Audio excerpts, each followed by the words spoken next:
We're also going to go through a whole bunch of live trades. And what I want to do first and foremost is share my screen with you. Like I said, grab a pen and paper as well. So that's the screen. One of the things that we're going to share with you is these are some of the trades I'm looking at the moment. So I'll go through this. Don't worry, I'll explain everything that you can see on the screen. Even if you're an absolute beginner, we're going to go through everything from crypto to Apple, Amazon, Microsoft, FTSE, sterling, US dollar, US 500 to the S&P 500, Google, JP Morgan, Ripple, Royal Shell, oil prices, which have done great. They've been falling off a bit of a cliff today.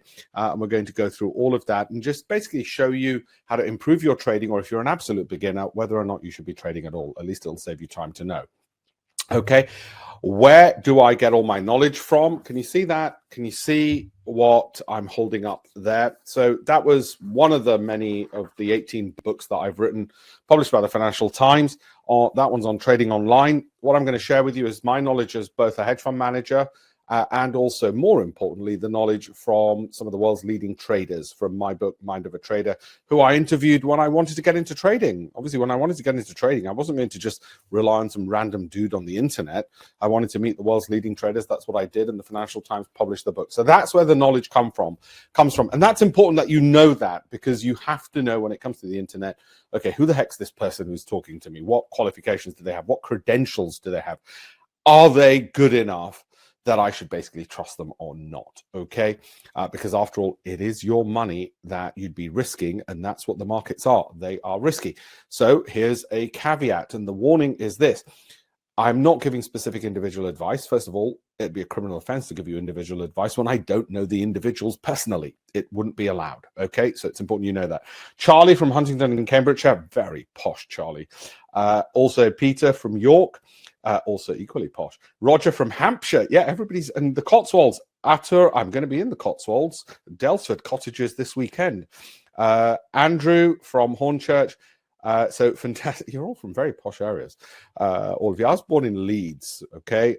Armley. No silver spoon in my mouth, I'm afraid. But yeah, I've lost the accent. I know. What are some of the problems we're going to solve with trading today? I'm just keeping an eye on Microsoft and some of the other trades. I just want to see how things are going, because as we get up to the Fed Reserve decision, I just want to keep an eye on things, and I'll share with you how do you handle that. And normally I wouldn't trade around such a big market event.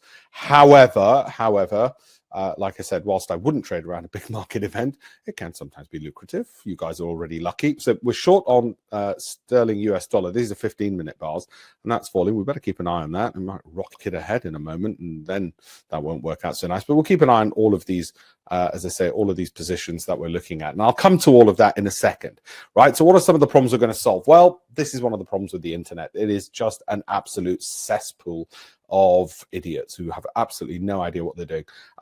I have, with some of my colleagues in my fund, have decided we're going to drain that swamp. And that's partly what these webinars are. They're also here because, like I said, in 1998, I wrote that book, Trading Online, and it was for the Financial Times 25 years ago. And Muppets like this you see on screen are absolutely ruining the legacy that we were leaving behind of, you know, trading and a legitimate thing that people might want to do and think about. So it's another reason to make sure I keep referencing people. By the way, you'll be able to download a couple of my books in this webinar. I'll give you the links during the course of the webinar to download for free copies of my books. Well, there you go. I've just done it here. There you go. Presenting, I think we're the only hedge fund manager in the world who's spinning out know-how to retail clients. Do follow me on LinkedIn. If you want to know where my LinkedIn is, that's the link you're going to need for everything I'm going to give you. So I'm going to give you a ton of free videos, books, articles, follow-ons, you know, even including how to set up a hedge fund. That's all going to be on alpeshpatel.com/links. Okay, so you need to make a note of that. Now, the other problem we have out there, other than people without credentials, okay, none of the others are going to say to you, hey, follow me on LinkedIn. I go, what's that then? No. Okay, because that's a good way of vetting someone. It's a very good way of betting someone, because you'll see who has connected with them from the CEOs of banks and what those people are saying about that individual. And if they haven't got anybody connected to them who's got any credentials, then you know that that person's probably not that bloody good at their job, or at least you want to pick somebody better. The other problem is subscriptions. Don't do them. Don't do subscriptions. I don't like subscriptions because it means somebody's got their hand in your pocket. Okay. Thank you, Ahmed. Ahmed said, I have read part of the book so far. I'm liking it. Thank you very much. Atuz asked, am I expecting 25 basis points? Well, the market is, isn't it? I'm actually expecting 50 basis points. I might be wrong.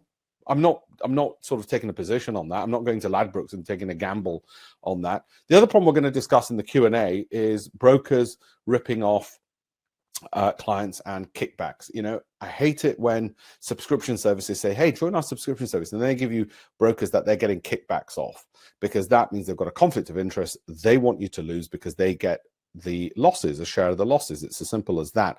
I've been an expert witness in court for clients who have lost money against brokers.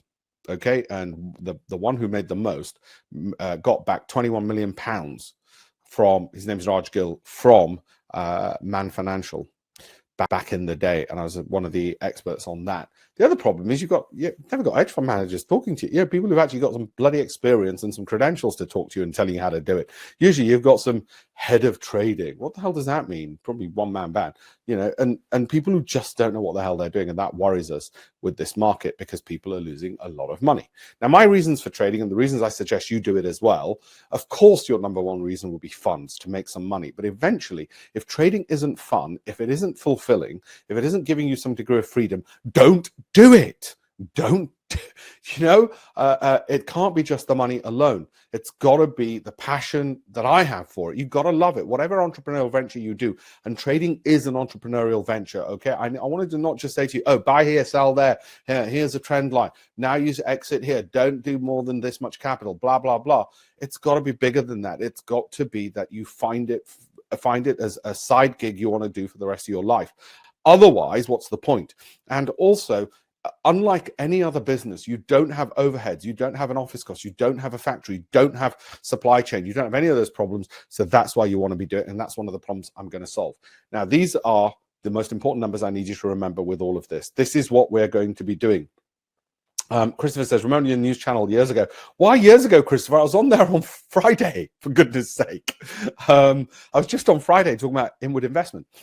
Important numbers, 15 minutes, scan 12 to 20 products, one screen. I'm going to teach you how to do this. One trade per day, 20 trades per month. Or if it's not one trade per day, it's going to be 5 a week. And you might say, well, what results will this give me? I'll give you the business plan as well for what results that will give you and what you should be looking for. There's no guarantees in the markets. You'll have winning days and losing days. You'll have winning months and losing months. Got it? There is no guarantee. However, what we need to do is get to iron out the ups and the downs. So on average, we're making money and getting a positive return on our time. So our hourly rate is worth it. We're going to do that in the business plan, because if you can't do that in the business plan, then what's the point of trading? Okay. What do I mean by scan 12 to 20 products? I mean this. Okay, we will pick 12 to 20, and I'll tell you which ones I like. I mean, these are the ones we're looking at the moment. So you could take a screenshot of that and say, well, just those. But do you see on the left-hand corner what I'm scrolling? That's how many instruments there are. That's how many instruments. Well, there's more than that even. But that's just a selection of some of the instruments. Everything from crypto to indices to Apple to Amazon to oil. Okay, there is everything out there. So you're not going to pick all of them. You're not going to scan all of them. You want to pick about 12 to 20. You want to do 15 minutes a day, do one quality trade. Why only one trade, Alpesh? Why can't I just bang the keyboard? Surely the more I bang the keyboard, the more money magically goes in my bank account. No, it is about quality, not quantity. Okay, trading is about quality, not quantity. When one of the people I met for this book, when I was a student and I wanted to learn how to trade, I met Pat Arbor, and I met him to interview him for this book. I was a student at university, and Pat Arbor was chairman of the Chicago Board of Trade at the time and a floor trader at the Chicago Board of Trade, the world's largest exchange. And he said to me, you know what? The main problem we have when we're training new traders is, and I've taken this into my hedge fund, he said, is if they make money, then they get cocky and they lose it the same day. If they lose it, they start revenge trading. And if they're neither making nor losing, they start trading out of boredom and they lose it. In other words, there are 3 high probability events which will make them lose money. So what he suggested was, when they've made money, you tell them in the morning, let's say, bugger off home. If they've lost money in the morning, you say bugger off home. And if they're bored and not making money in the morning, you say bugger off home. And you make sure they don't walk past a pit that they've never traded before, because they'll think, oh, I've got to try that. Okay, it was really like a casino, he said, in the sense that the mentality was the same. The professionalism came from the fact that they were taught a discipline, and that's what I'm going to teach you. I'm going to give you those insights to teach you the discipline. So we're going to make sure, and you'll see in the business plan, that's going to be ample money for you. Okay, I guarantee it'll be ample money for everybody in this if you do it right. Now, one of the biggest lies is you've got to watch the market all the time. Actually, as I just said to you, most traders, professional traders, bugger off home about 11 o'clock. Well, back when there were floor traders, they did finish at 12 o'clock, 11 o'clock. They just went home, started at 7, went home by about 11. I'm talking about the futures markets, okay? Now, you do not need to be watching the markets all the time. In fact, I sometimes get students saying, hey, can I just watch everything on my phone all the time? And I said, well, all that's going to happen is you're going to get a lower return on time invested. You're going to be distracted from your family. God knows they want to smack you over the head if you're always on your phone. And on top of that, you're going to trade out of boredom. Who taught me that lesson, which is counterintuitive? David Kite, one of the world's leading traders. Floor trader on the live floor. He was in this book as well, Lessons in Trading Strategy for World's Leading Traders. By the way, you're going to get a free copy of this for being on this webinar, a free copy to download. Thank you. Okay. So don't think, oh, he's just plugging his book. I'm not. You're going to get a free copy to download. And David said to me, he said, you know what? When I finish work and I go home, and let's say I get home for 5, nobody else cares about the markets. And I don't watch it unless I'm bored and just want to do it for fun, right? We're not going to need 4 screens. That's a lie. We're not going to go with trading academy, trading school, trading college, trading university, all those kind of fake names, because, come on, just because they give it a fake name, it's a warning sign. And we're not going to be doing home study courses. For God's sake, it's an interactive, it's a contact sport, it's interactive, okay? Now, biggest reasons you don't think you can make it in trading. This is what, when we polled people in the past on one of these webinars ages ago, this is what happens, okay? What happens is people say, I don't have enough time. Well, that's why we're going to have an efficient process. I think somebody just said that. Some of us not have time to make daily trades. That's right. So you do 5 on a Friday. Oh, 5 on a Monday. Don't do it daily. How about once a week? Yeah, exactly. No, absolutely. We're going to work that out, Jim. We're going to work that out. And because the markets are open 24/7, you could do it in the evening or in the morning, and it doesn't have to be every day. You might just do 2 or 3 on a Monday. You just bunch it up. So totally agree with you. And that's why trading has to be realistic around your lifestyle and the kind of life you want to lead. Okay, so I totally agree with you on that. And I'll make sure, Jim, we do more of that as well. Emmanuel says you don't need to be on LinkedIn to be trader. Really, Emmanuel? Seriously? Because all the world's leading traders are on it. So if you're not on it, you've really got to have a question mark next to the person who isn't. Okay, all the biggest world's leading traders are on it. So if you don't think you should need to be on it, yeah, theoretically you're right, but it's suspicious, isn't it? Right? Not enough money, not enough time, no good, simple strategy. All right, no good, simple strategy. That's the other reason. So we're going to give you a good, simple strategy on that as well. And we're going to go through that. So let's do it. Yeah, actually, Jim's made a brilliant question. I'd like to get my son involved as well. And I get a lot of people saying, actually, I want to teach my kids a bit about finance. It might not be to trade. There might be that, look, I don't want you necessarily placing trades because you need to develop the skills, but at least I'd like you to know the financial markets, which are dictating your mortgages and your pension returns. At least you should know that. Okay. Now, when we ask people what they think their target return should be, this was the percentages we got. Now, I'm glad to say the vast majority were sensible, and they said 500 to 1,000 a month is what they were looking for, and not 10,000 plus and some ridiculous sums. In actual fact, there is no guarantee you can even make 500. But we're going to try and see what would it take to try and make an extra £500 a month. Okay, what would it take in terms of capital, in terms of frequency of being right? That's what our business plan is going to incorporate. It's going to start on the smallest sum to move the needle. Now, why 500? Well, because actually the difference between rich and poor for most people is an extra 500 a month. Pays down some of the credit cards, helps pay some of the electricity, rent, mortgage. It helps children's education, that kind of stuff. Now, I know what you're thinking. No. We want to make loads more. Actually, let's just start with the demo account, learn the skills. Then if you think you've got the skills, then we can start with a small amount of money where it might be 7, 8 pence, not pounds, per point. whether you're doing CFDs, spread bets, futures, options, or just the cash of the trade, it can all get translated into pounds or pennies per point. And we want to start as small as that. We want to start at 0, actually, and then build up to that. Why are you so cautious, Alpesh? Because it's bloody money, and I don't want you losing it. So it's going to be demo accounts and starting with small sums. And how do you get to 500? Well, there'll be some months you'll make more. There'll be some months when you don't make anything. And you average that out, and that should come to something like that. Okay, but there's no guarantee it will. The market does not guarantee anything. Now, the reason most of you are here, excuse me, is, we saw something like, I don't know SpreadX, I've never used them, I'm not endorsing them. When we were researching a book, one of my partners and I, co-authors on it, about 10 years ago, 11 years ago, we got data from various brokerages, just anonymized data, see how they were doing. And this is one of the things we came across, because we wanted to look to see, well, actually, and I'll share this data with you during the course of the webinar, do men make better traders than women? Are there certain instruments where you make more money than on others? Do you make more money going long than short? Are there certain times of the day when you can do it?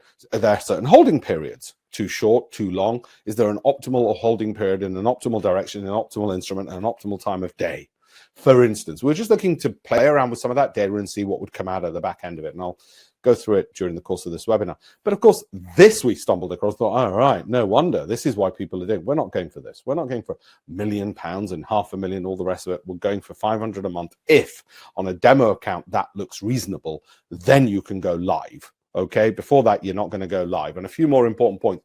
It does not matter what you buy and sell. Profit is profit. I don't care whether it's Bitcoin or FTSE or Microsoft, because the kind of trading we're going to be doing, it's going to be following trends. Okay, so for that reason, okay, that's why we're going to be not bothered where I make my money, whether it is on Shell, of which I know next to nothing other than pretty much its name. Okay, we had one trade which was short there. Whenever you see a red arrow, it means short. And I'll explain how these turn up anyway. We never get the tops and bottoms of markets. Okay, that was a long, which was okay, that was good. And then the short. Now, one of the reasons why we like to use computers as much as possible, and I suggest you have a process as well, and I give you the manual rules to all of this, is because it removes emotion. Imagine my emotions or my team's emotions, whoever's handling the Shell trades or the UK stock trades. Imagine they've got to go long one sort of, 2 days, and then they've got to turn into short, right? That's psychologically burdensome, and that's why we need a process and we need a set of rules. When I started learning how to trade from the world's leading traders, okay, when I cheated because I met them to learn. I cheated. I mean, I was at university and I thought, well, I'm not risking my future on just, I don't know, some books. And we didn't have webinars and really didn't even have the internet back then. I thought, well, I better meet some of these people. We're never going to pay subscriptions. So everything I'm telling you is from them as well. Never going to pay subscriptions. Anybody who's charging you a subscription needs you to remain loss-making so they can keep you on their service. If you're making profits, you don't need them, right? Avoid any service tied to specific brokers, because if somebody says, oh, you've got to use our brokers, they're getting a kickback. If they're getting a kickback, they've got a conflict of interest with you because they're sharing the losses you make with the broker. They never share the profits. The profits are supposed to be yours, aren't they? References must come from industry leaders. Somebody says, oh, that's good. Well, who in the industry says it? Does the global head of foreign exchange trading at a major bank say it, that person is good? Does the chairman of a major exchange say it? That person knows what they're doing. Do hedge fund managers say it? Yeah, that person knows what they're doing. And teachers should be the world's leading traders. If you're not learning, I know that's a high bar, and that's why my teachers were, but it's your money, it's your life. And if you want to take it from anybody else, then it's worrying. Now, big warning, first of all, there's only 2 things you have to do in trading: when to buy, when to sell. Those are the only 2 decisions you need to make. You, me, George Soros, anybody else. So how is it when you look on the brokerage websites, it doesn't have to be spread betting or CFDs or futures or options or cash, it could be any of those. Okay, how come 66% of retail clients lose money, or 60% or 61% or whatever? Okay, they've only got 2 decisions. Surely it should be 50-50. Well, it's partly because the brokers are screwing you. As I said, we'll come to that in the Q&A part of it as well.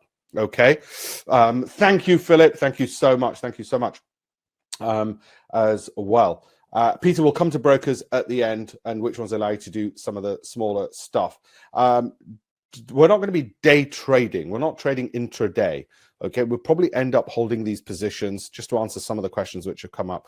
But what I'm going to show you is, see that, look, all we're doing, let's not sort of glorify ourselves. All we're doing is buying at one number and selling at another, and the buy number should be lower than the sell number. That's it. Okay, it's not genius, but it's difficult, right? And similarly, if we're shorting, like that was a sell, I'll explain what that yellow line is and the dotted line is in a second. If that's a sell, then we want to sell high and buy low. That's all it is. That's what the business is that we're in, right? We're just glorified shopkeepers. We're buying and selling any products, buying low, selling high, or vice versa. So how come the majority lose? That's what we're going to get around. Now, the good news of that is, well, wait a minute, that means what, 34 to 39% are making money? Consider that 90% of businesses go bust within 3 years. 90% of businesses, whatever that business is, okay, take all businesses collectively, whether it's in the UK, US, France, the statistics are just ridiculously stable. Excuse me. 90% of people go bust in 3 years. So this as a business is actually better than your average, whatever other business you want to be in. 31% make money. So how do we get into that 31%? I mean, Alpesh, for all your bragging about, your books and your learning off some of the best traders, how do you get us into that goal, that big goal of 39%? That's what we're going to do. Okay. You, me, like I said, George Soros, 2 decisions, when to buy, when to sell. Trader 1, look at that green arrow, right? See that green arrow goes there, goes up, or red arrow, the short trade. This would be ideal. This would be, I wish every day was like this. It's not.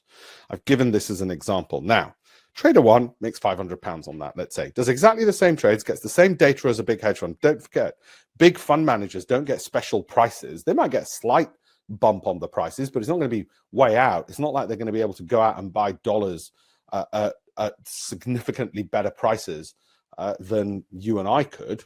Right? Doesn't work like that. If they could, they'd just buy them and sell them to you and I. Now, what trader 2 makes 5,000, trader 3 makes 5 million. They look at the same data, same 2 decisions. Why?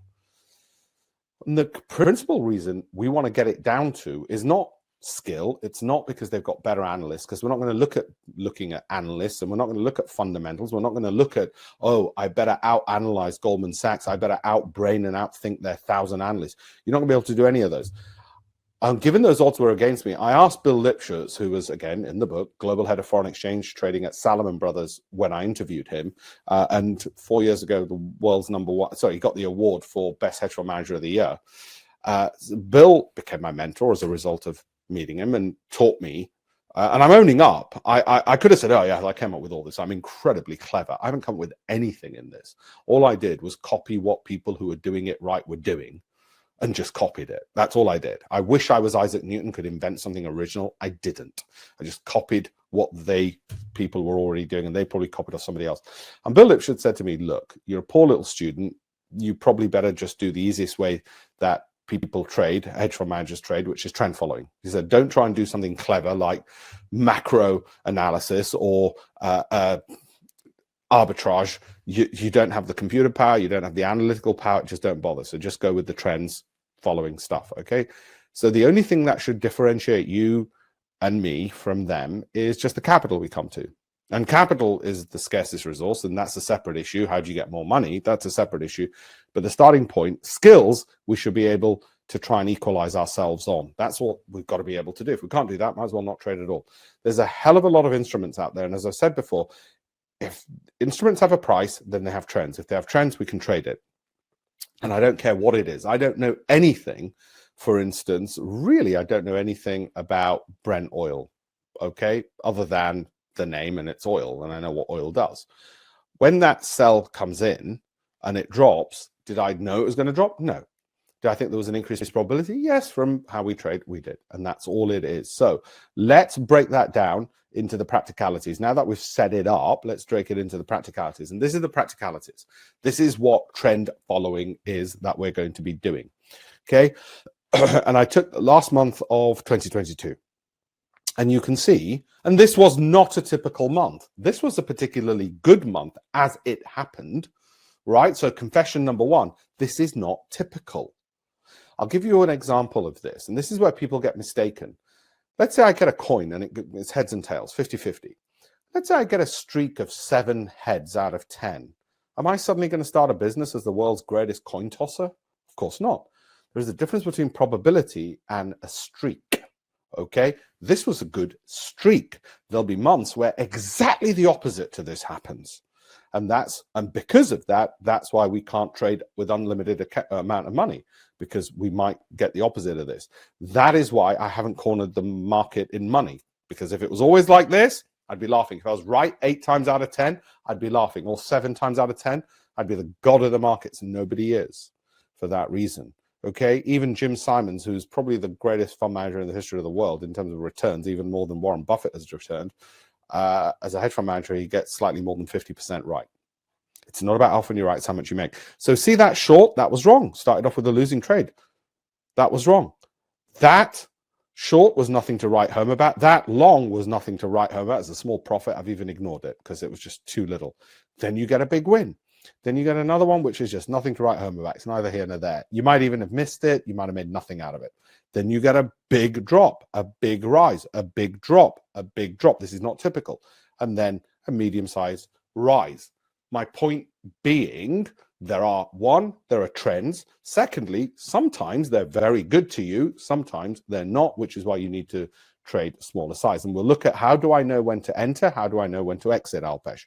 And how much could I make? That's the business plan. So that's what we're going to come to. Similarly, you get this. Okay, now, you're not going to do $10 a point. That's your ultimate goal. Just like for me, for our hedge fund, the ultimate goal is assets under management, $1 billion. We haven't got there. Been around 15 years and we still haven't got there.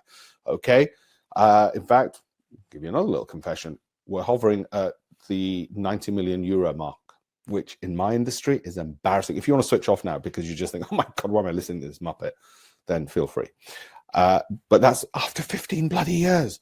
But we'll get to $1 billion, I think. 85 to 78 dollars is what it drops, 700 points. If you eventually get to $10, which means you're rich, or you've accumulated a lot of profits because you first started off at 8 pence a point, and then you went up to 16 because you got more profits, you get more income, 50 pence a pound, then 2, then 4, and so on. You get to 10, then that'd be $7,000 in a day. It could also be a loss in a day, but that's the ultimate goal. That's not what you're going to start off with. That's the ultimate goal. So now we know what the ultimate price is and whether or not it's worth it. We'll do a proper business plan on it in a second. And Forex and crypto can apply as well. I don't care what you trade, and this is just a reinforcement of the point. Okay, sorry that I'm laboring the point. Okay, Wheel has asked, no fundamentals. No fundamentals, not for trading, only technicals. And I'll tell you why. Have you got the analytical brain and have you got the staff to do fundamentals when it comes to trading? Probably not.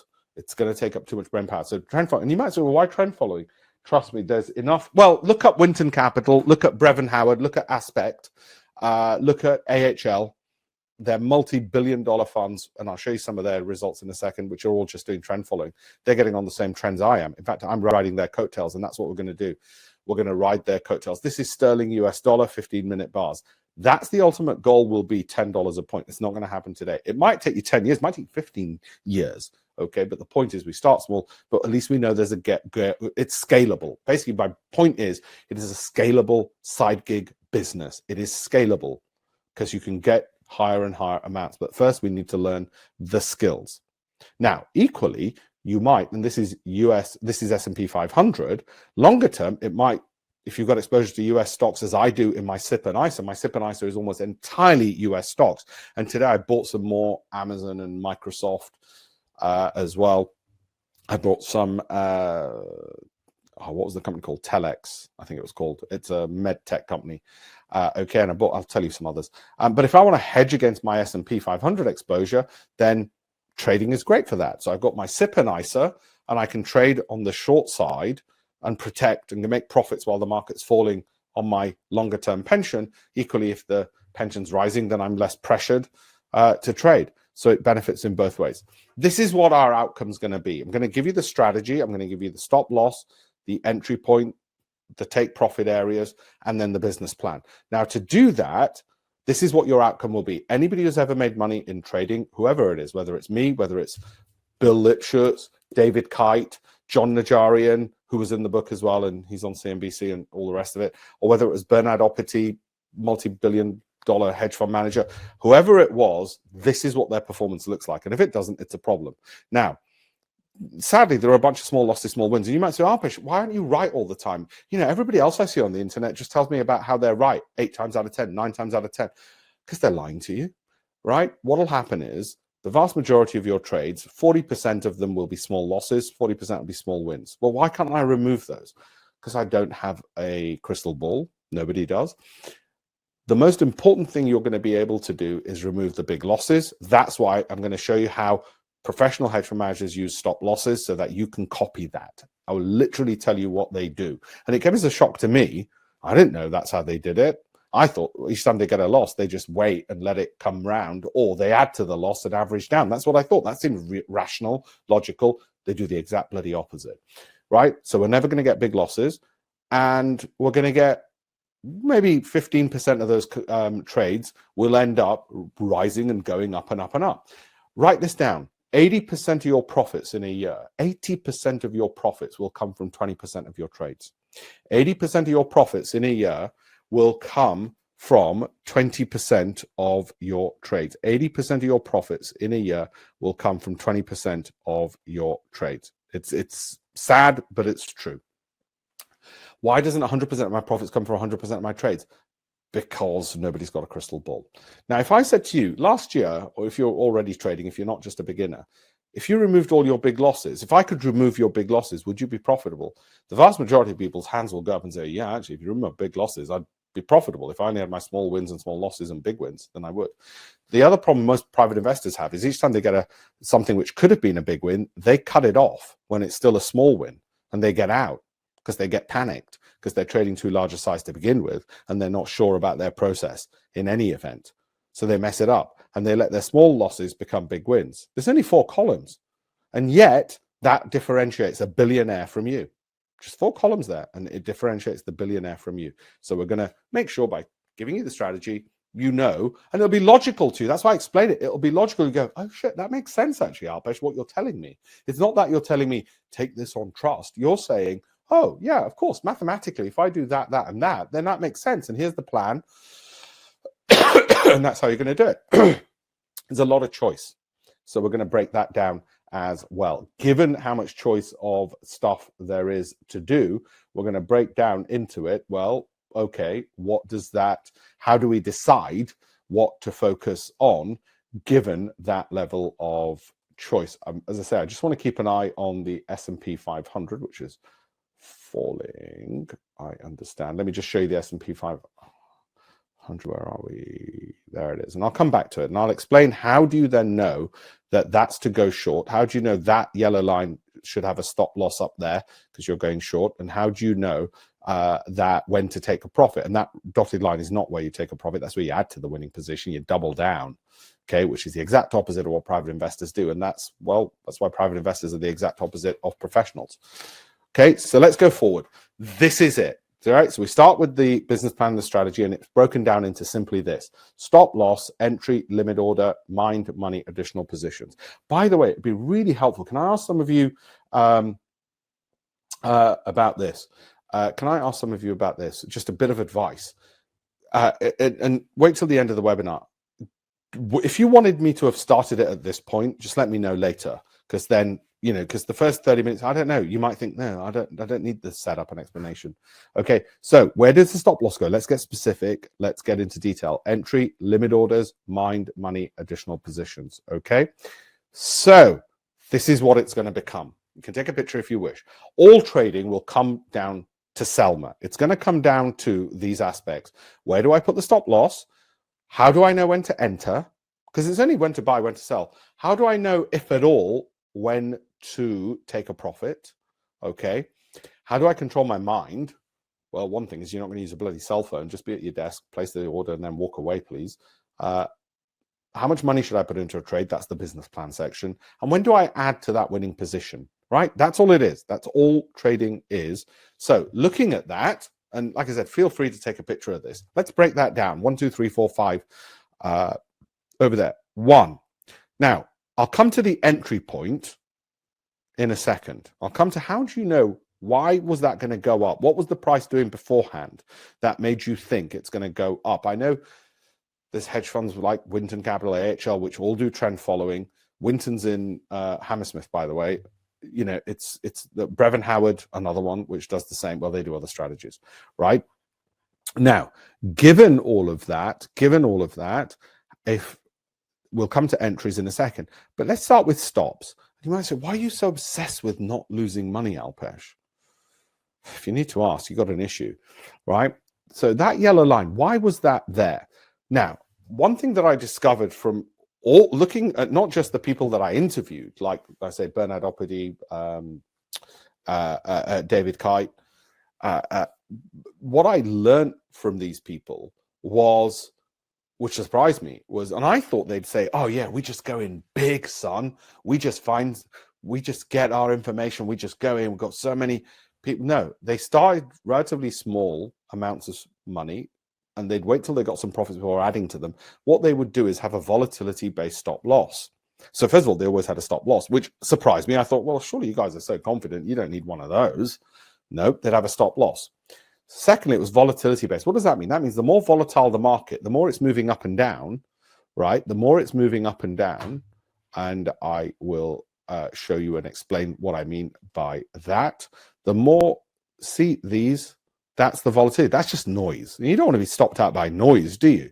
So they might work out, well, what's that average distance? So they might do it by experience. They might do it by eye. They might do it using, say, something like, I don't know, 2.5 or 2.7 times ATR. You can look that up, average true range. For instance, it doesn't matter. It's the principle that's important. It's a volatility-based stop loss. They don't want the stop loss too close, in which case they're stopped out by noise. They don't want it so far, in which case it's pointless. Now, I didn't know they did that. I really thought they didn't use any because they're just so good, but that wasn't the case. And they'll put the stop loss there. Now, we obviously get our computers to calculate that for us for a very simple reason. There it is. Why do the manual stuff if I don't have to? But manually, I'm giving you the rules.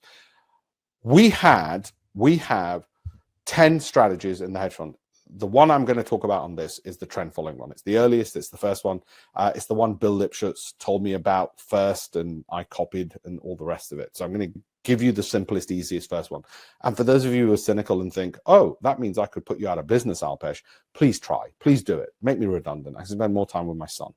Right? So what happens is volatility-based stop loss. Now, why is that important? Well, it should be pretty obvious why, right?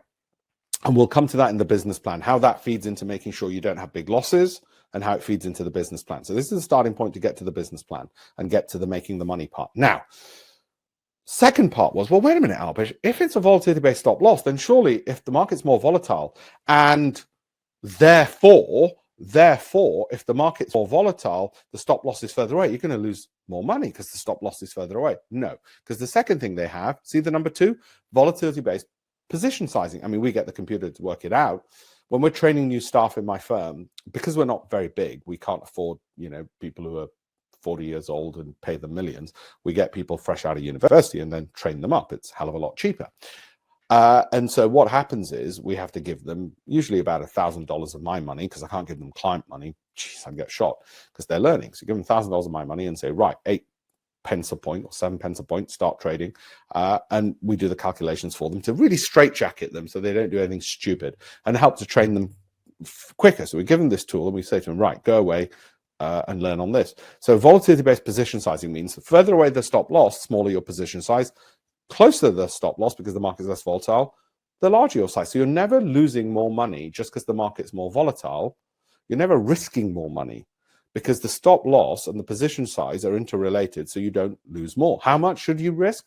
We'll come to that in the business plan stage. So this is essential to making sure you never have any big losses because by definition, you've got a fixed stop loss in the sense that the stop loss is there.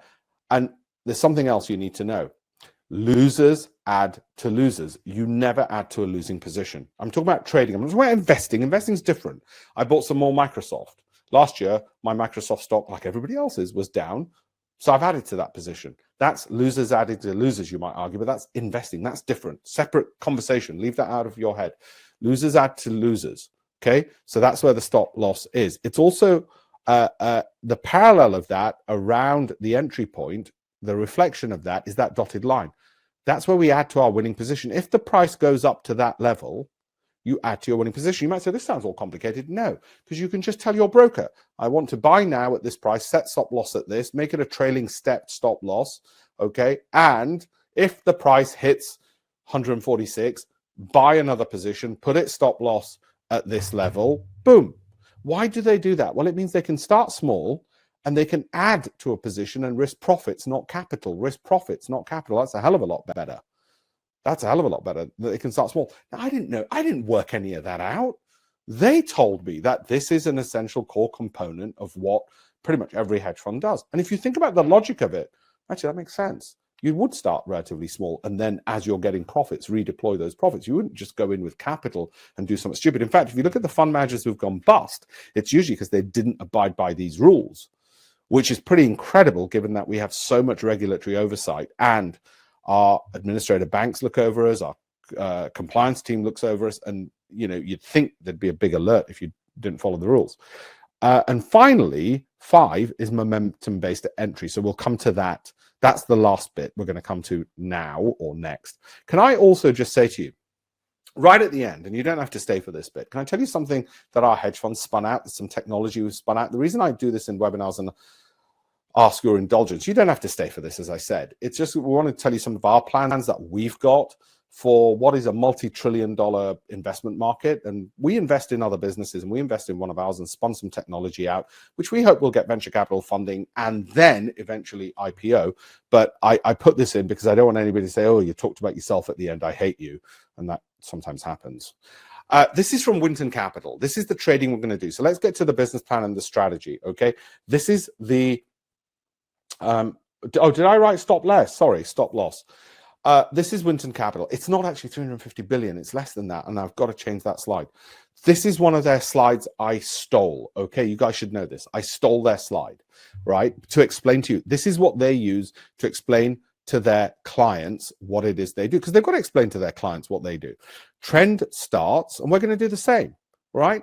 Trend starts down there. We can't get in there. Anybody who tells you, oh, yes, I've got this Fibonacci and I've got this thing and gobbledygook which allows me to get in there. No, they're lying. Okay, there's a lag, and they're getting. I know what some of you say. A lag? Alpesh, you're able to see into the future. It's why we're in the webinar. No, we're not. Okay, we're not able to see into the future.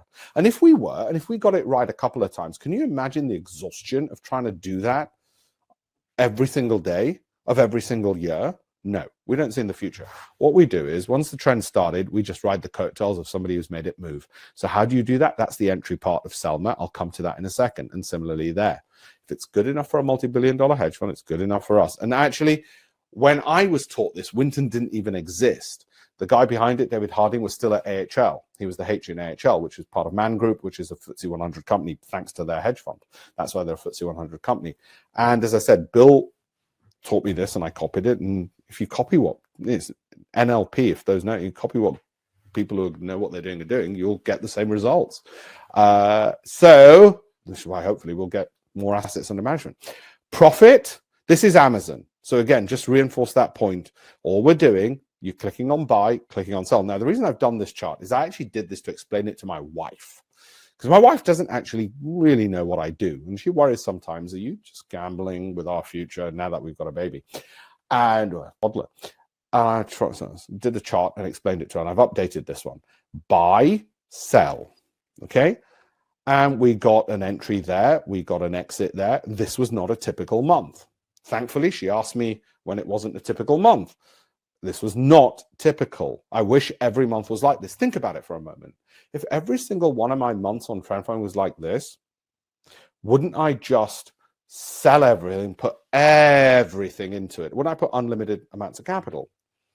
So it can't be like this every month, because if it was, I'd put unlimited amounts of capital and I just get stupendously rich very quickly. No, there must be months where it's almost the opposite of this, which is why I have to put small amounts of capital in and build up slowly. And actually, that's what Pat Albor, chairman of the Chicago Board of Trade, said, and floor trader said, una fagioli, he said, which means one bean. You put one bean in the bag. Now, again, I thought the world's leading traders would say to me, no, we're just so good. We're right. We just go all in. I didn't know that. Okay, so that's just a reminder of what we're trying to do. And that's what I mean by trends. That's what I mean by trends. Ample exist. Now, over that period of time in Amazon fell. I hold Amazon stock. Was I worried? No, because these trades paid for the fact that whilst Amazon stock had fallen from whatever, 92 to 82, I was able to make money because there was some ample short trades. In fact, there were some nice long trades as well. That's Bill there on the left, my first mentor, and he was in the book. As I said, you could download the book, read his chapter if you wish. His chairman at the time was Warren Buffett, chairman of Salomons at the time. I never met Warren, but I did meet Bill. And Bill then went off and set up his own fund, like Bernard Opity did, and some of the others in here, like David Kite. He invested in Marble Bar Asset Management, which became a multi-billion-dollar hedge fund. I live in a world where every bloody bugger seems to have a billion-dollar hedge fund, except me. Let's go to the business plan, and then we will go to the entry point strategy, okay? And then we'll do Q&A, brokers. So what's the business plan? Now, the reason that says Road to Rich, one of my investors, my first investors in my hedge fund was the founder of New Look, you know, the retail chain. So his family office invested in the fund. And we would joke, you know, he'd say to me, listen, if you're so clever, why aren't you rich? And his definition of rich was different to mine. I grew up with no silver spoon in my mouth. So I put Road to Rich. It doesn't mean it's necessarily a road to rich. That's my mum, always makes an honorable visit. So is it all worth it? Trading is like driving a car. That's what Bill said, and he's absolutely right. You start off in somebody else's car in a car park, i.e. a demo account, so you don't hurt yourself. Also, trading is like driving a car, because when you're driving a car, it's a skill where it looks complicated. Wing mirror, you've got to look at steering wheel, you've got to look at rear view mirror, you've got to look at the gear shift, you've got to look at the accelerator, all of that. Similarly with trading, it looks too complicated. Stop losses, Selma, stop losses, entries, limit, money management, mind, adding to winners, too complicated, Alpesh. No, you got used to it learning a car. And I say to people, how long did it take you to learn to drive a car? That's how long it will take you to get consistent in your trading, okay? So let's look at that business plan. And remember, the context to this is, I was at university at the time I spoke to Bill and we went through this. So I was planning to be a barrister and didn't really want to do it. I far preferred trading. I just caught my imagination. So this is what happened, okay? And so this is going to be the money management part, and discipline just means following the process, right? Now, let's have a look at that. And by the way, just let me know whenever the Federal Reserve makes its decision on rates, if somebody could, okay? And we'll come to that. Some of the questions I will answer. Geeta, I'll come to brokers in the Q&A. I want to keep all the broker questions to Q&A, please. Otherwise, I'll get sidetracked and distracted. Okay, one thing's for sure, Amazon's certainly just shot up. So there we go. Okay, so that's been along since well, earlier today, and it's shot up now. So I don't know what that's about. I'm assuming obviously interest rates related, presumably, and the oil one has stabilized now. So anyway, we'll see how lucky you guys are for me. I do that in every webinar. See how lucky the audience is, and the lucky ones get to come back. So maximum loss, he said, imagine it's a business plan of where you intend to be. This is where you decide it's trading for you anyway, and it might not be. By the end of this business plan, in the next 5 minutes, you might say, bugger it, I don't want to trade ever again. Hopefully not. So he said to me, Alpesh, the most you should lose on any one trade is 1% of your capital. Actually, for a hedge fund, it's a lot lower than that. But he said, as a private investor, it's 1%. It could be 2%, but don't go above that, all right? It's too much risk, and you'll see why in a second. So I said to him, look, I don't have £20,000. He said, no, it's a business plan. It's where you intend to get to. So let's assume you will get it eventually. If you're profitable on a demo account, if you're profitable on small sums of money, you'll get your hands on it. But for the moment, to decide whether or not to go down this, you can't decide on the fact that you've only got £1,000 today. Got to decide on the fact that you'll have more money. Is it worth it? So we started with this. So we put these numbers together, and I was just a student. So the maximum loss would be 1% of £20,000 on any one trade, which would be £200, which for me as a student was a lot, but I didn't have the 20,000 anyway, so it didn't matter. And he said, assume you have a win-loss ratio, which is a bit better than a coin. Nothing magnificent, not 70, not 80% right, not 90, not 100. And we'll tone all this down in a second, so don't worry. Just bear with me. We're going to tone it right down. Okay, win-loss ratio is 60 to 40. So you win about 60 of your trades, lose 40. Well, what does that mean? Well, your average loss would be £200. Okay, obviously 1% of 20,000. Your average win, because remember, we're adding to winners. We pick a strategy where we're adding to winners. Otherwise, we wouldn't do it. Average would be £300. I said, okay, fine. So I did the maths and I said, okay, that means if we did 100 trades, well, hang on, that would mean £18,000 in profits, 18,000. So I said to him, hey, listen, I want to, one thing I want to do, okay, is that's it. I want to get out of university, stop everything. This is all I want to do. I want to just trade, nothing else. I just want to trade. £18,000, never seen anything like it at university. He said, hang on, you're going to have 40 losing trades. And I said, yeah, but listen to me. I'm still going to have a walloping £10,000 profit for every 100 trades. So I got overexcited and we're going to tone this down. Don't worry. And he looked at me like I was insane. I said, that's more money than I've ever seen. Tell my parents I want to leave university and just keep hitting the keyboard and make lots of money. And he said, well, hang on, that doesn't make sense. And I said, no, it does. I want to be a day trader because that was the thing back in the day. I'll do 100 trades per week. All I'll do is keep hitting my keyboard. I will just keep smacking the keyboard. Bang, bang, bang, bang, bang. 50 weeks in a year, 5,000 trades per annum. That's £500,000 I'll make. Now, I know what you're all thinking, and you rightly should. And he looked at me like I was clinically insane. We're not going to make 90% of that. You're not. We're not going to make 3/4 of that, Alpesh. We're not even going to do a half of that. We're not going to do a third or a quarter of that, Alpesh. We're not going to do a fifth of that, Alpesh. We're not even going to do 15% of that. Let's assume for a moment we tone this down because we were over exuberant. We tone it down to 10%. Let's say if we did 50,000 a year. And Bill said, nope, you're not going to do that either, Alpesh. You're not even going to do 10% of this business plan. I want you to keep your day job, go qualify as a lawyer, and just trade on the side. And I said, well, what the hell does that look like? He said, it looks like this. Keep your day job, as most of you will on this webinar, have a day job, whether you're retirees or in an actual day job. 100 trades for 6 months is what he recommended. Do you know what that is?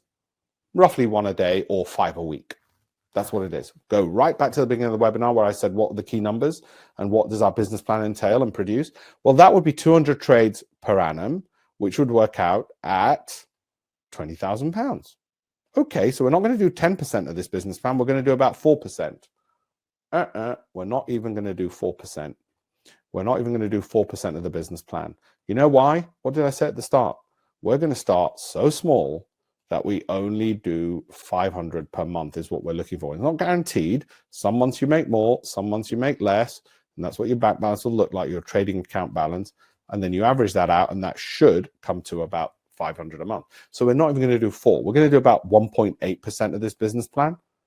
Now, he explained to me, that's good. That's a business worth getting into. That's a business worth getting into, because if you miss 98% of it, you're still getting your target. And that's why it's better to have, I won't say this often in life, better to have unambitious goals, solidly learn the skills, and then scale up later. You got to get the timing right. Most people trade with too much cash as if they're, it's like they're driving a Ferrari on the first day without a driving lesson on the motorway and then expecting not to crash. We're not going to do that. So wait a minute, though. There's another question you should ask. And I did when he showed me this. I said, hang on, if this is true, then how come everybody isn't rich?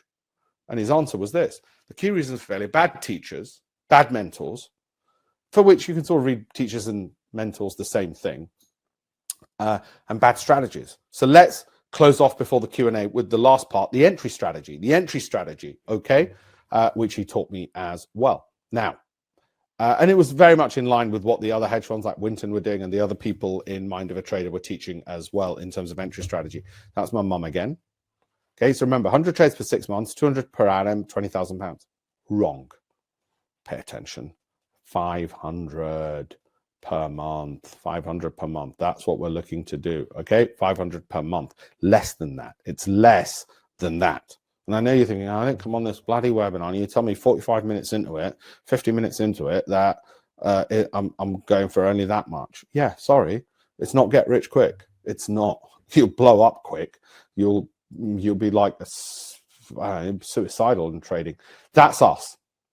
That's us. That's a Goldman Sachs or whoever's moving the market. We do not stand in front of the market using fundamental analysis to outsmart the market and try and work out which directions the market going to go in. What's it going to do? Let me be really clever. We never, ever do that. Let me tell you something else as well. when people see me on BBC and talking about oil prices as I was then, and they say, "Oh, you got that right. Oh," I say, "Yeah. You know what? That's not me trying to step in front of the market. That was just me." And whenever it is, and I'm on there, or Bloomberg, or CNBC, or whatever else it is, and they've been having me on for that many years that I must have been getting something right. Okay, it is because I'm just looking at the trends on that I'm talking to you about. I'm that guy. I'm a trend follower. I'm not. They think I can see into the future. They think, oh, you must have some clever analytics and clever people. No, it's not. We are just trend following, just like the biggest funds in the world, because I want to be like the biggest funds in the world for obvious bloody reasons. Okay, for obvious reasons. Okay, so then I asked Bill, well, how do I do this? I'm a poor little student. How am I going to be able to do something as complicated as what you're talking about, Bill? Okay, how does that come about? How on earth do I get to be looking at the market in that kind of way? All right. And I said, what am I going to do to get into that? And he said, you know what? You're a poor student. You're going to have to look at how to measure momentum. And I said, well, how am I going to measure momentum? And he said, well, measure how close the price closes to the high. So what do you mean by that? How close the price closes to the high?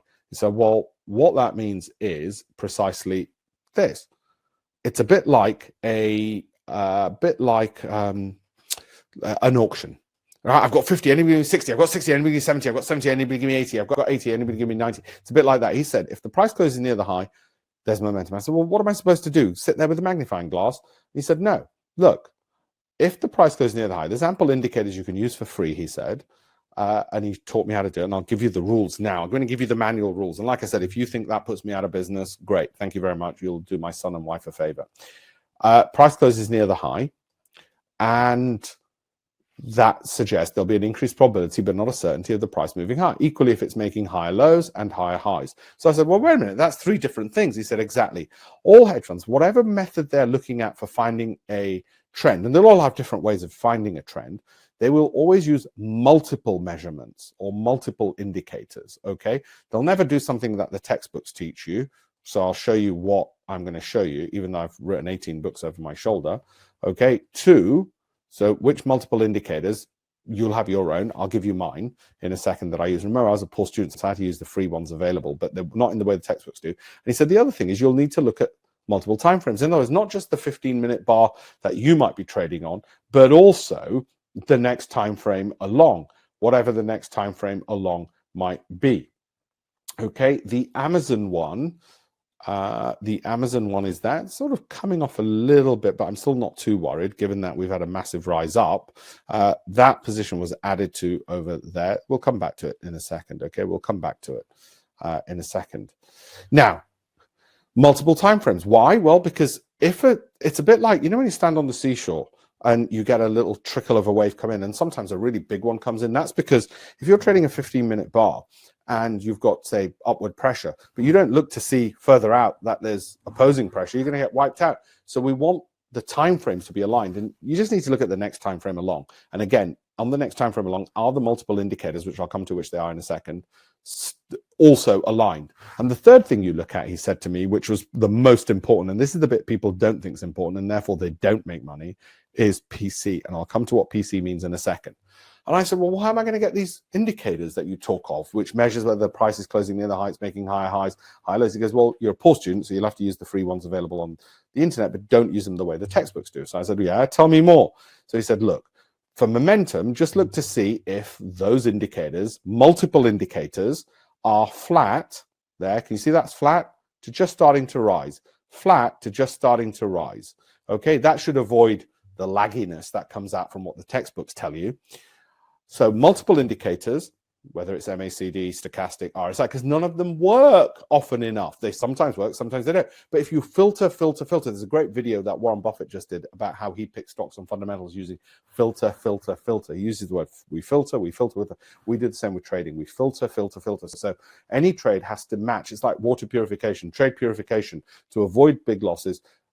Multiple indicators across multiple timeframes have to be flat to rising, whether it's the MACD, stochastic, multiple RSI, not so bothered about, okay? Multiple indicators, flat to rising, multiple timeframes, but that isn't enough. That will not be enough to make the money. That will not be enough. The third thing is price confirmation. And this is the same for all trend following hedge funds. They might have their different indicators. All they're looking to do is on those multiple indicators or multiple measures, they want to, across multiple timeframes, make sure they filtered. So it's not just one piece of corroborating evidence that the trend is about to rise. It is multiple pieces of corroborating evidence.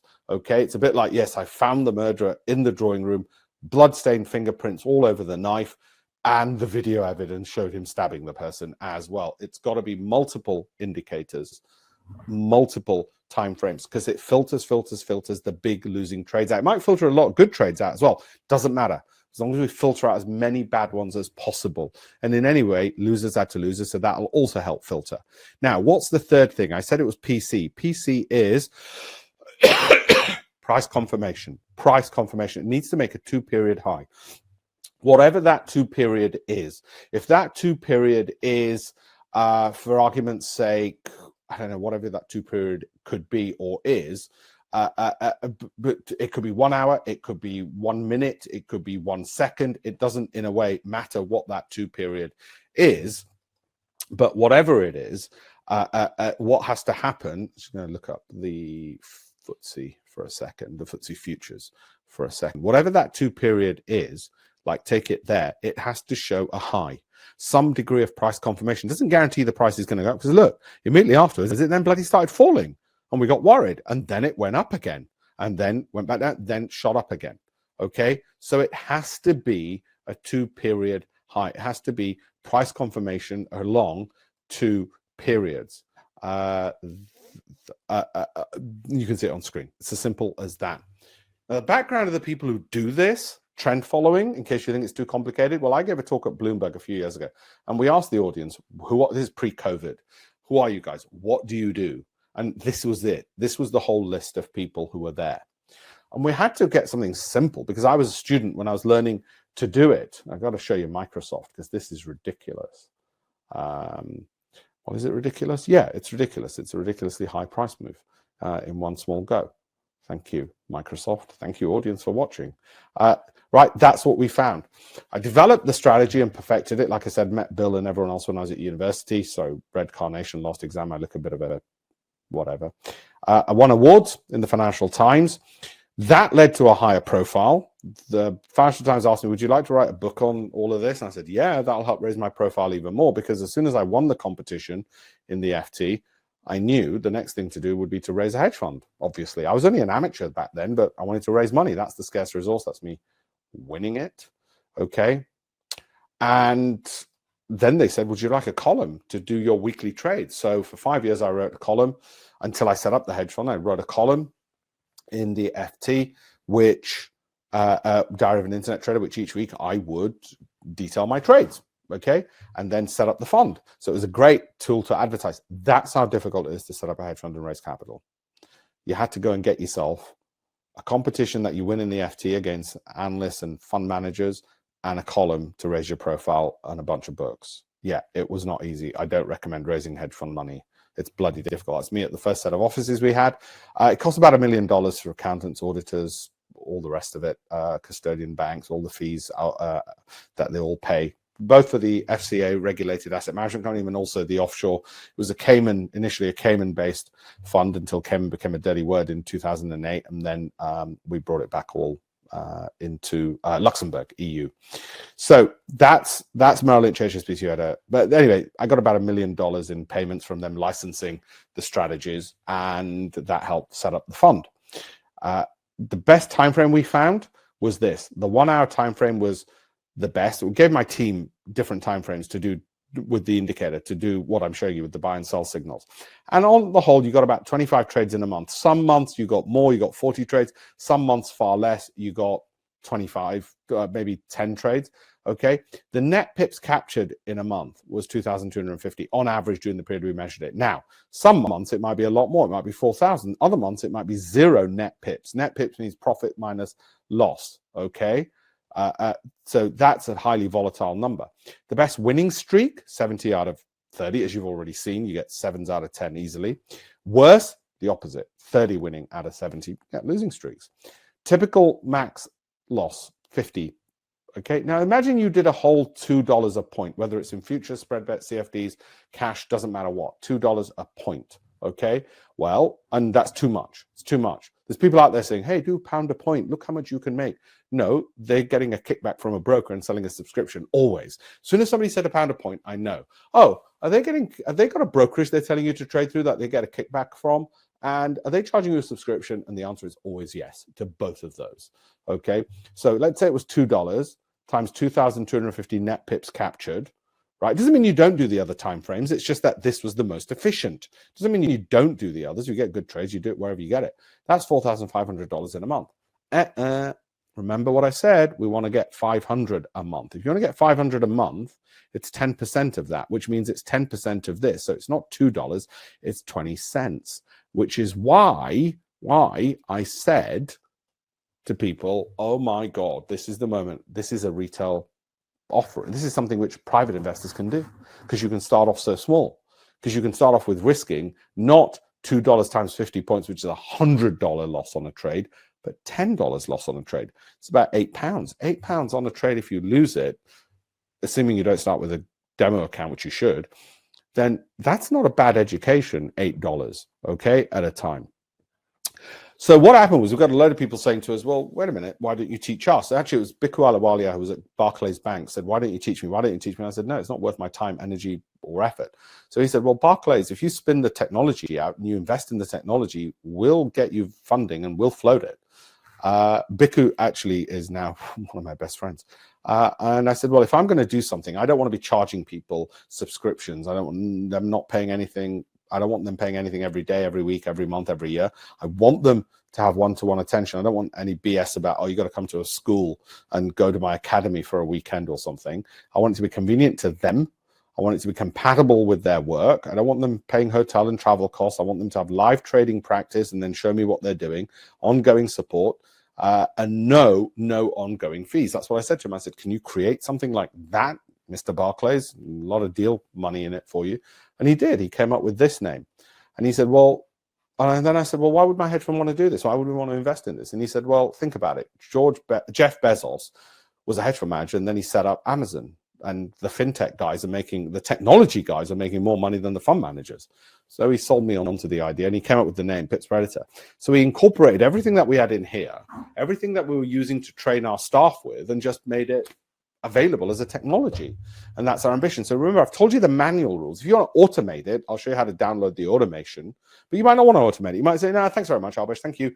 I'll go with the manual rules you've given me. You know, losers have to losers, winners to winners. Selma, thank you very much. All very good. How much money to risk? I get it. And so we went through all this with him, and he was the first guinea pig. He was the first person to trial it and use it. And does it make money? Well, I'll show you some more trades. Can you do it anytime with a day job? It's built around a day job. He was a banker. Okay, my day job is not trading. I've got staff to do that.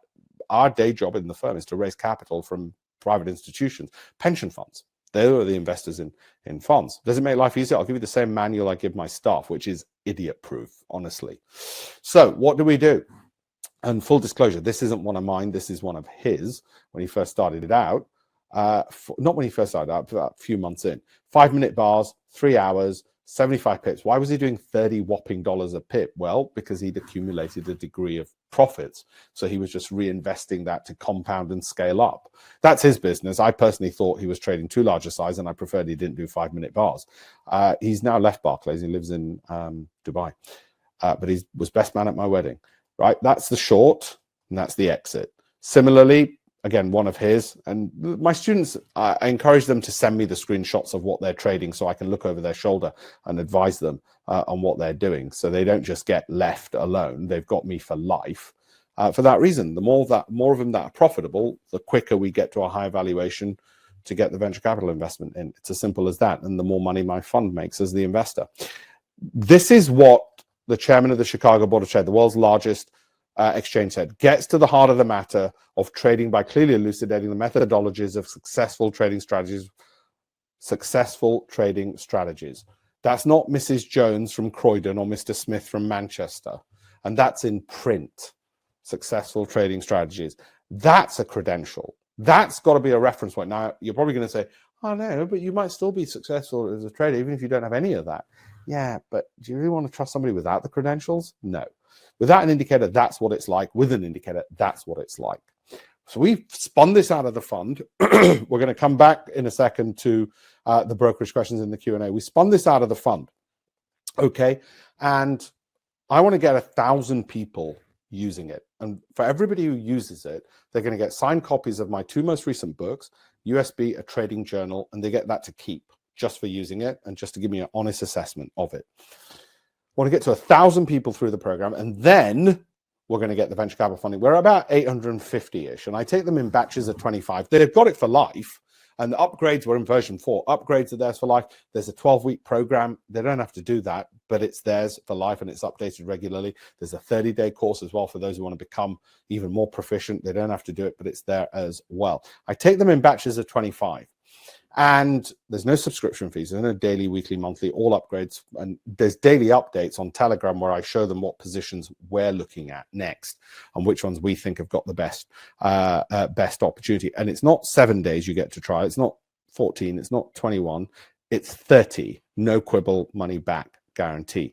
As Bhikkhu, the founder of Barclay, the co-founder of this, in a way, because he came up with it all. Now I spend most of my time trading. I love that as a novice. I know what to trade when and how much and leave the exit price. I should say he didn't move to Dubai because of this.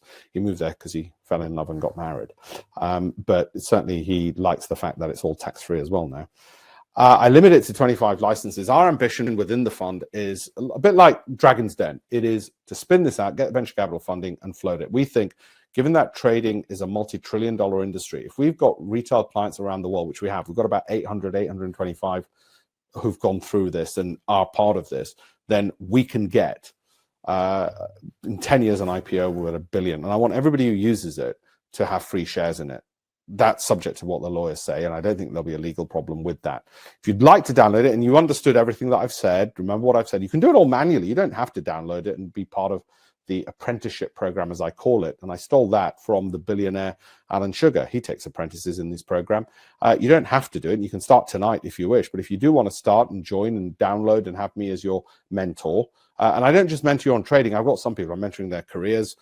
Some of them, it's their children they want to do and helping them get finance jobs if I can and open doors for them, use my networks and so on. Okay. But whatever it is, that's the job of it. Sometimes the traders don't know. Look, but losses should be small in size, short in duration. Small in size, short in duration. That's got to be the ultimate goal. Then, and it's first come, first serve, and they pretty much always go on these things.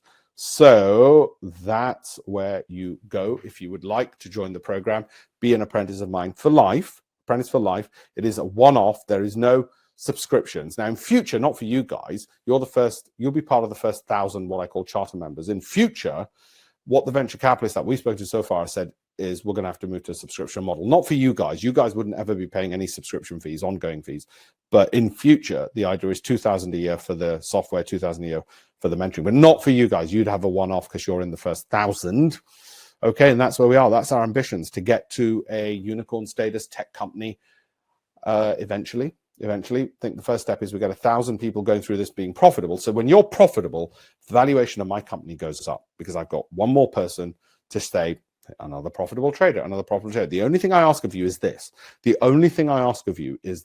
That you give an honest assessment to the VCs when they ask. And in fact, I can't ask you to do any different anyway.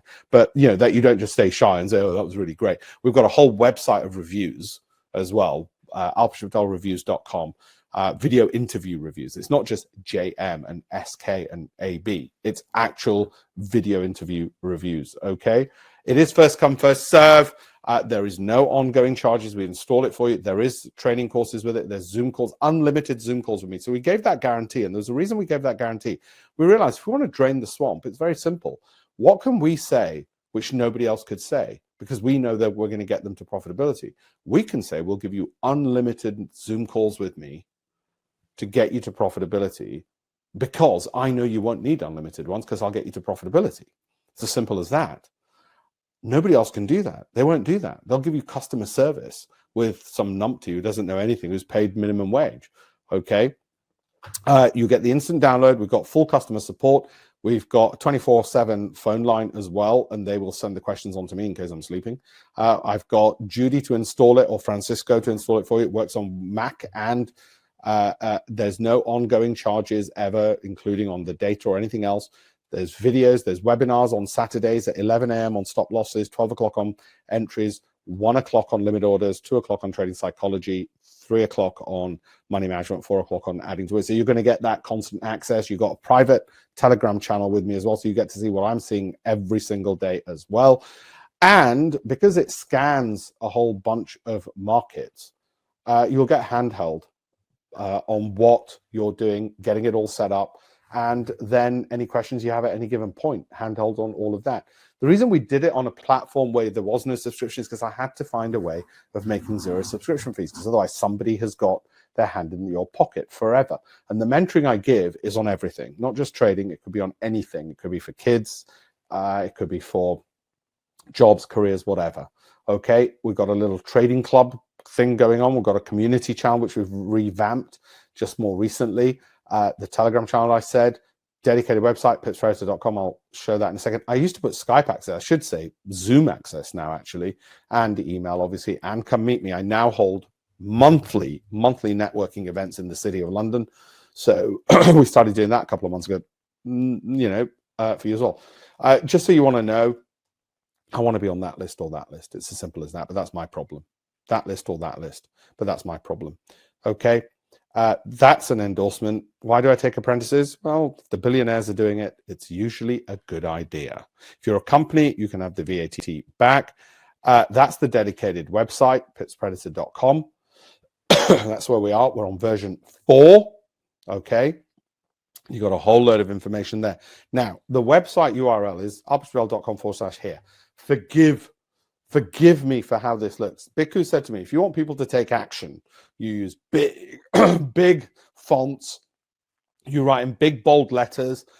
Yes, PC and Mac, no ongoing costs either. I will. Thank you, Peter. I'm just psyched about it. I mean, when you love something, you know what? The other example I give is this. The iPhone, when it was launched, it was Steve Jobs who came out in stage. It was his thing. If you don't lead from the front and say, look, this is what my life's work is. This is what I love. This is what I think is in $1 trillion industry. I love it. And by the way, as you sign up, let me know. So I'll give you a shout out. There's quite a few of you already. Lucy, Leon, Michelle, I've got you. That can't be the same Paresh who works for me, but I've got a Paresh, which is quite a coincidence. It can't be the same Paresh because he wouldn't need to. Lifetime mentoring. And what he said is, you put in big writing, hurry, woo. And I said, it looks so crass. He goes, no, trust me, you won't be able to take action. That's what we do. So anyway, he was at Barclays. I was going to listen to him. So that's what we did. And there is an installment plan as well, if you wish, but you still have direct access or immediate access. You can split pay it as well. Reason we didn't want to keep it at 0 is nobody's going to respect and value it. Equally, the reason I didn't want to put it at 20 grand, and we've created millionaires, and you can look at alpeshpatelreviews.com. I'll show you. That's not usual, by the way. That is not usual. I'm certainly not guaranteeing that's going to happen all the time. But what happened there is that we should have tried.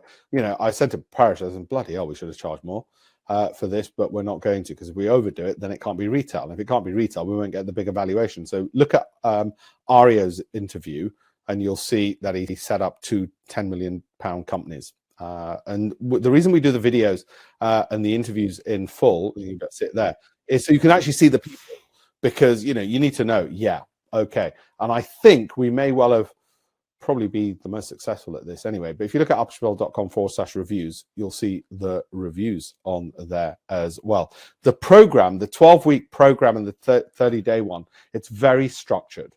Okay, so if you like structure, it's because you don't have to do it, but it's very structured. It goes like this. Okay, introductory tools, and it gives you very much a breakdown. Now, if at any point you don't want, or you get lost, or you're confused because you've got a manual anyway, you just ping me, have a meeting, have a Zoom call, have an email, say, Alpesh, I didn't quite get how to do this.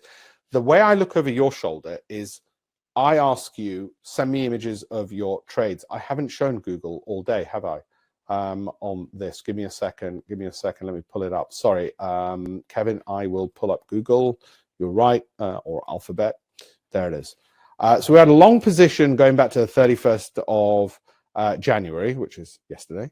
Okay, and then that got reignited there and really doubled up, and you can see all the arrows are pointing up anyway on that. So yeah, you guys have been good for me, because that's been during the course of this webinar. Well, we held on to it anyway, so we were already in it before the webinar, and then it just got reinforced during there anyway. Okay, so that's where we are with that stuff. And this structure, because it goes week 1, week 2, and these lectures are all pulled together by me. They were actually created for my staff. They were created for my staff to train them up, and then we just used that. So it actually wasn't that much effort to create these. And then week 4, week 5, you don't have to do these because you could just read the manual. I'd probably say 80% of my students don't go through the 12-week course. And we say bare minimum, just go to the end of the first week, because they haven't got the time. They'll just read the manual, download the indicator, and that'll be that, which is fair enough, Okay, that's the website, all right, and show you the facts of what I do and why I do it and all the rest of it, and that's where you go. Any questions? I'm going to start answering questions now, and we'll come to brokers as well within that part. Oh, I should say, that's what it looks like. Some will just get profitable on day 1 because they've experienced their trade. They just get it. Some are just naturally good. By about the 12th week, hence 12-week course, you've pretty much got about 95 of them. So what's happened to the others? Well, the others, usually life has got in the way. Then they come back a year later. So some of them just lock in the price, they get it, and they say, look, Alpesh, I'm not going to be able to start until 3 months from now. Is that okay? And I said, it's perfectly fine. Some come back a year later because life happens. We always get life happening to about 10%. Somebody passes away, they lose a job, whatever else it is. At the moment, we're getting really good interest. And the reason we're getting really great interest is, I think it's the New Year thing, New Year's resolution, side gig. Maybe it's higher inflation. I don't know. It's been phenomenal. Narendra, need to just email me, Narendra, not a problem. Gareth, thank you very much. Delighted you are in. Welcome on board. Thank you, Peter. Wonderful. Yes, no, do continue on the revising, Chris said, Alpesh, are you using MT4 to demo? What do you mean? So what you would use as a demo account is, let's say you're with whatever broker. So let's say you've got a live MT4 account like this, okay? So we help you set these up anyway. And let's say you're looking at Microsoft, okay? What I mean by demo is you might just not actually place the trade, or you might just use a demo account with the broker, so you're not risking real money. I don't want you to risk real money. You might say, well, why don't you want to risk real money if you're so confident in what you've got? Because I'm not so confident you haven't got fat fingers, for instance. We once had a student who said, thank God I used a dummy account. I put too many zeros in when I sent the order in. I'm like, well, this is why we do it. It's not that we lack confidence in us. We lack a bit of confidence in people we've never met who might get it wrong. Oil's continuing to fall, which is interesting, because it was actually at one point in this webinar, I was starting to go up, but it's continuing to fall. So that's interesting news. When I look on the news tonight and I read Bloomberg and FT, they'll tell me, oh, yeah, that's because of this, and that's fine. The trend is a reflection of, oil might be something to do with interest rates, what the Fed said. They think inflation's coming down sooner than they anticipate. I don't know. It could be any of those factors. For all I know, whilst I was on this webinar, the Russians just surrendered, hopefully, God willing. But that's the reason why that might have happened. By the way, one of our more successful ones, I've shown you some of the losses during this, trades that didn't work out. But one of our most successful ones has been Apple since, end of November. Now, you see that falling, and then it rose. Now, the reason we wanted to look at Apple was it's a barometer, it's a benchmark, it's a bellwether. And when that on a longer time frame showed us the U curve, that's when it started sort of dawning that actually this year might be different, because it, funnily enough, happened in the first few days of January. It happened in the first few days of January, and that's when it dawned, actually this might be really a different year. We might have bottomed out. I'm not saying we necessarily have bottomed out. I give weekly updates on the markets anyway, so we will see. Fred only increased 25 basis points. My pleasure, Atul. Thank you very much for your comments. Really appreciate it. Jim, you're right. There is manual work involved. That's why we try to. It's a great point, Jim. Jim said, does it require a lot of manual work? In a way, it does require a lot of manual work to do. That's trading, because you've got a process. That's why we automate it. So what this is multiple indicators, multiple timeframes, flat to rising. That's the stop loss, automated. Because initially, when we had to do this manually, obviously, I needed full-time employees to do it. And I've told you can do it manually, which is why you might turn around and say, thanks very much, mate. No, I'm not in it. Whereas that's why we've put all this on with the indicator. So that's the indicator. This tells you where to take profit or add and where the stop loss is, how much money, what risk you'd be taking, where to buy, and remove all that. So all you're left with is monitoring these markets, looking for a signal in those 15 minutes or an hour you spend looking at it once a week or 15 minutes a day. And the point of it is, and you can do it even with a day job because the markets are open 3 a.m. in the morning. The point of it is that it removes everything other than trade selection. So why isn't trade selection automated? And there's a reason for that. Okay. The trade selection part is this, and we've still not solved this problem. See how this is moving relatively smoothly. So the indicator picks up on it nicely. It's like driving a Ferrari down a country lane. It's a lot smoother than trying to drive a Ferrari up the Himalayas and Rocky Mountains because you're going to destroy the damn thing. Okay. And that's the same with the indicator. So trade selection is human eye, smoother trends. Fine. Let's go with those as opposed to something which is just going up and down, up and down, up and down. It is an absolute mess. Let's look at JP Morgan, for instance. That's a mess. Okay. We got stopped out on that just now. There, look. We just got stopped out just now, live on there. Short, made profits. Long, made profits. Got stopped out. That's a mess. I'm not going to look at that for the next signal. On trade selection instead. I've been talking too much. I better go soon. Brokers. So FXCM will let you do about 8 pence a point, 7 cents a point, I think it is. Intertrader are straight through processing, so feel free to look at them as well. Jim, thank you very much. There's a comment with strategy of building wins, when to take money off the table. Yeah, you'd have the when to take money off the table. You've got a couple of choices there. If you suddenly become risk averse, then just do it before the indicator suggests, or the trailing stop. Remember, you got a trailing stop loss. That's when it takes money off the table. Okay, Michael, dollar is collapsing. That's not good because I got paid in dollars today, and actually most of my funds. It's not really collapsing. I mean, yeah, it's fallen a bit, but yeah, they obviously think that I put on my Telegram earlier today that if they raise 25 basis points, the market's going to think the tightening cycle's ended and it's going to go euphoric. Okay, so you can look on the Telegram. I wrote that earlier on Telegram, and I said as a result of which the S&P would rally. In fact, just so you know, I wrote that. Let me put that on.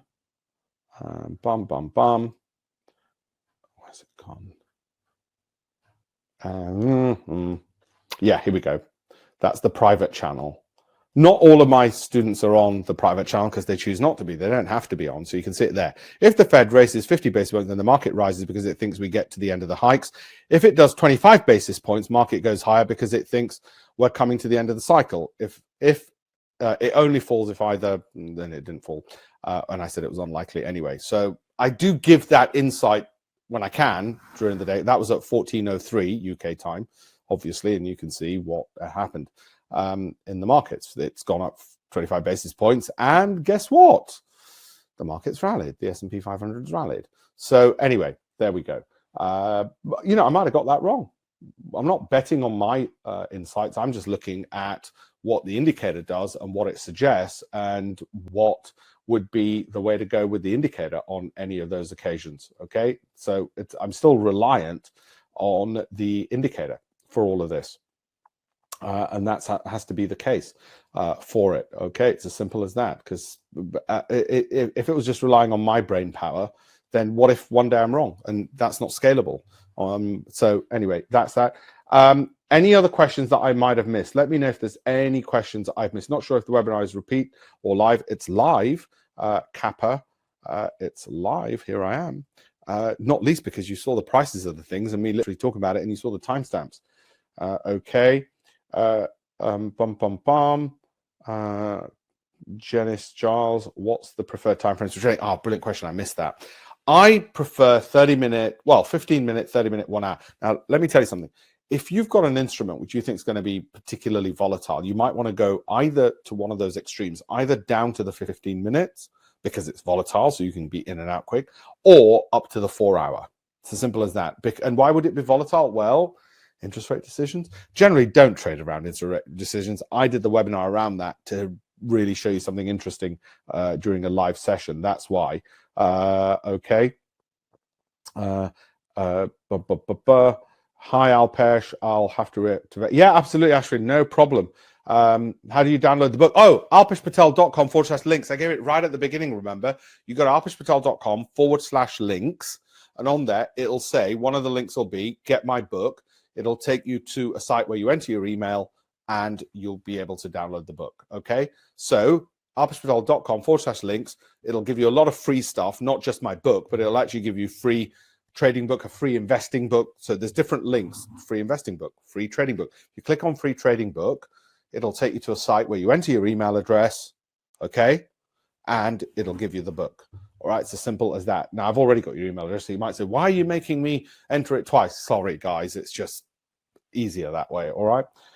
Can you send a recording? Yes, you'll all get an email for the recording as well for this. If any of you need me to save you a indicator, I think we're running out fast, so sometimes people need the weekend or a couple of days, then let me know and I'll hold one for you. Otherwise, I'm going to let them all go, and they usually always go. Rod, yeah, of course you can, Rod. Of course you can. No problem at all. Just email me. You've got my email address. Just email me. Okay, it's as simple as that. Yeah, of course, Rod. Goes without saying. My friend, when I say you get lifetime access, you get all of the other stuff, I'm not joking. I'm not, and you know why? Because, well, genuinely, I want you to do incredible. I'll tell you, I'll let you into a little secret, really why. It's very selfish reasons. It's this. If you love it, you will tell 100 other people. That's a lot easier than me trying to reach 100 people. It's as simple as that. So, you know, you could argue, sure, everything's self-interest, isn't it? Yeah. One of the reasons I want you to be profitable is not because I'm a nice guy, I just want you to make lots of money. It's because the valuation of the technology goes up, and we'll hopefully be able to get it out for $1 billion one day. Maybe not. Maybe, Alpesh, you're deluded. You'll never get it out $1 billion. You might, at best, only get it out for 10 million. All right, then. It's still worth my effort. Okay, there we go. That's where it is. And all the while, I've got another horse in the $1 billion race, the fund. Okay, this is where the clients come from. UK, EU, America. This is where the most of the clients come from. Hong Kong, South Africa, Singapore, UAE, although we've got 2 from Mexico as well, oddly enough. We estimated the value to be 30,000. I'll tell you how we did that in a second. Register today. Okay, 30-day money-back guarantee, Mac and Apple, and then you got all of this. Okay, so that's how we worked out the various values of things that have written in there. You might say, well, your values are wrong, but I think they're not. There you go. Using my works computer. Jim, that's fine. When you bought the computer, let us know, and we'll make sure it's set up as well. Is giving me a page not found. www.alpeshpatel.com/links. If you don't put www, then it won't work, Philip. So, okay, World Wide Web, www.alpeshpatel.com/links. I'll show you now. I'll show you now, my friend. www.alpeshpatel.com/links. Okay, there we go. That's what happens when you put in www.alpeshpatel.com/links. Okay, so it is, that's the investing book. There's a free trading classroom as well. Free investing classroom, and you'll see the book. It'll come up. There it is. Free copy of my trading book. All right, when you click on that, it'll ask you to put your email address in. When you do that, it'll give you access to the book and a ton of other stuff as well. So it'll give you more than just the book if you wish. They'll give you a ton of stuff, videos, articles, lectures, all sorts of stuff. Why? Because I've already got them. I mean, why not share it? What am I going to do? Just hoard it and say, no, you know, nobody else. I don't want anybody else having it. Lifetime mentoring. There's no ongoing cost, Denise, just to confirm that as well. Yes, you can start tonight. If you download it and install the indicator, we'll start tonight. You'll get an email. Oh, everybody who signed up, by the way, all of you who have signed up, of which there are quite a few, then what I'm going to do for all of you, so Charles, Diran, Ken, Aruna, I have got Kiran, let me see who else has signed up, Frederick, Pauline, I have got Elizabeth, Andrew, Matt, and a whole bunch of others. For all of you who have signed up, one of the other things I'm going to do is send you I do a video email to each of you, so you know it's me mentoring. So have a look at that as well. Oh, and we've got WhatsApp. We create a WhatsApp group for you as well with me on it. So you've got that, the Telegram channel, so you can see what I'm thinking, what I'm looking at. You don't have to look at all that. Seems like a lot of work. You don't have to. You can just download the manual and just get on with it, and that's it as well. And we create the business plan to be bespoke to you. Okay, so something to suit your time scale. So if you say, listen, I've got grandkids, I need to be at work, I don't want to be doing that, then that's all on there as well. Okay, so that's how we've done it. So it's easier for you, and that'll be bespoke.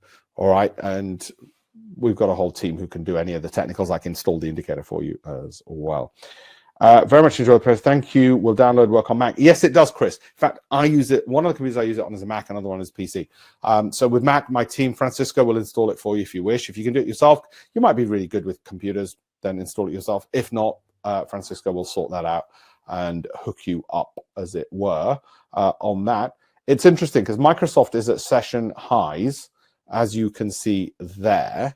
So we had that long, and it's just pushing even higher. By the way, so earlier today I said to my investor group, I've bought more Microsoft. They're going to think I'm a genius. I'm not. Okay, it wasn't to do with the interest rates. I wasn't gambling on the interest rate move. I'm buying Microsoft for 12 months, but they're going to think, oh my God, he said it, and now look at Microsoft rallying. Is this live? Yes. I missed over an hour of your wisdom. Thank you, Jay. It is live, Jay. Very much in the presentation. Thank you. Will the downloads work on Mac? Yes, I've answered that one, haven't I? I will send British Persian email tomorrow Friday. Yeah, that's absolutely fine, Jim. No worries. Thank you for your energy and your honesty. No worries. I'll tell you the way it is. As I get older, I don't need to sort of impress.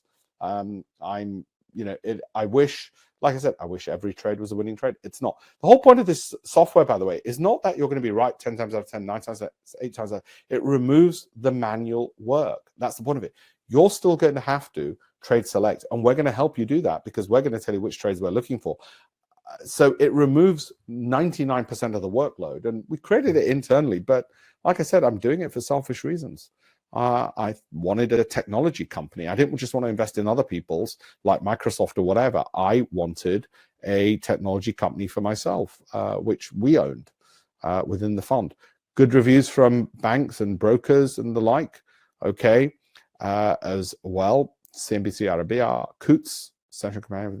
Oh, these are reviews for my work, not necessarily Pips Predator. If you want to see the Pips Predator ones, have a look on pipspredator.com and you'll see the reviews on there for that. Somebody once asked me, they said, oh, you've got a whole load of reviews of like your book reviews mixed up with your Pips Predator one is mixed up with your whatever other ones.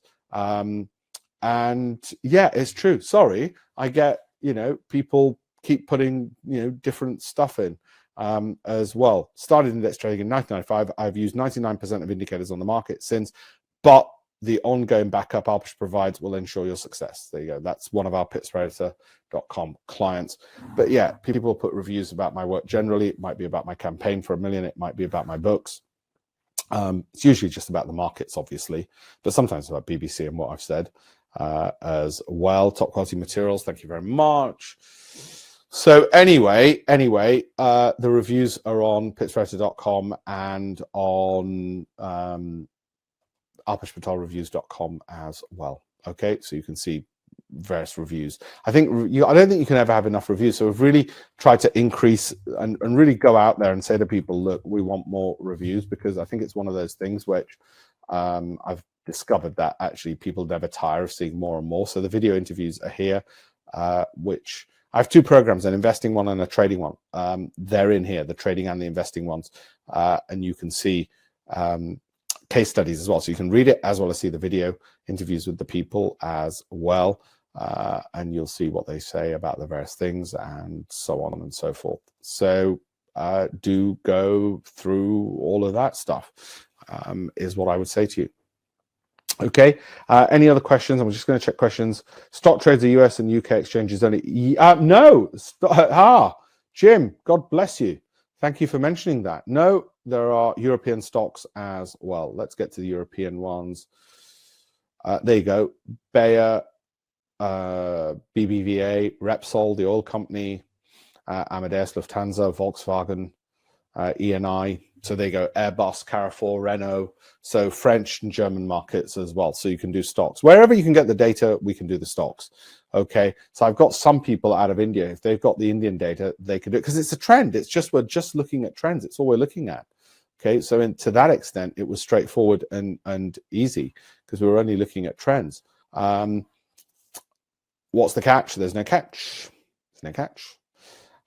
Is there a guarantee? Yeah, I think you're going to love the guarantee. 30 days, no penalties, money back guarantee. Okay, long-term plan. Well, we explain everything here. How are the students performing? Some are doing incredibly well.